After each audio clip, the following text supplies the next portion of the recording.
yesterday.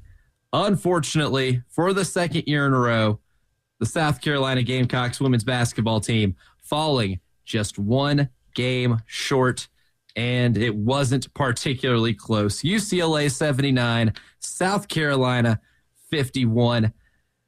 Another year, Preston Thorne, another year of making it to the national championship game, something already incredibly difficult, and another year of losing in a manner that does put a little bit of a damper on a really good season. Yeah, man, if we could have done this show, say on right after the UConn game, this might have had a whole different tune, whole different tone. It would have been a whole different thing. But I think we got to make the decision right now.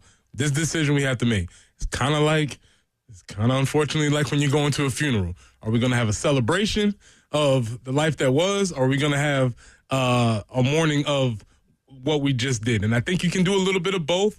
But you be remiss if we just stayed in the idea of, we lost another championship, we got blown out by 20. Because, yes, those are facts and they must be acknowledged, but they are not the encompassing whole concept of what the year was. So we're going to do a little bit of both, but we do sort of have to make that decision on where we're going to focus our attention.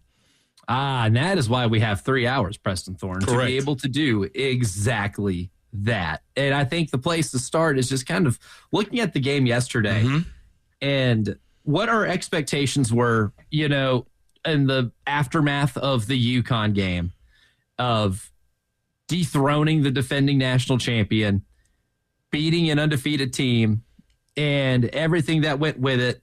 It felt like this team was kind of destined at that point. When you do something like that, it feels like you are just destined to reach the ultimate goal. But what kind of got lost in the shuffle was how good UCLA is, right? I mean, that UCLA team is incredible. And in the 7 o'clock hour, we'll give them more of their specific, their flowers, because they do deserve it. UCLA just beat you on Sunday.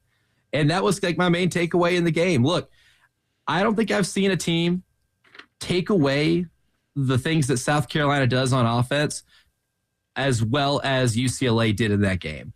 This is a South Carolina team all year, Preston Thorne, that lived in the paint, right? They lived in the paint.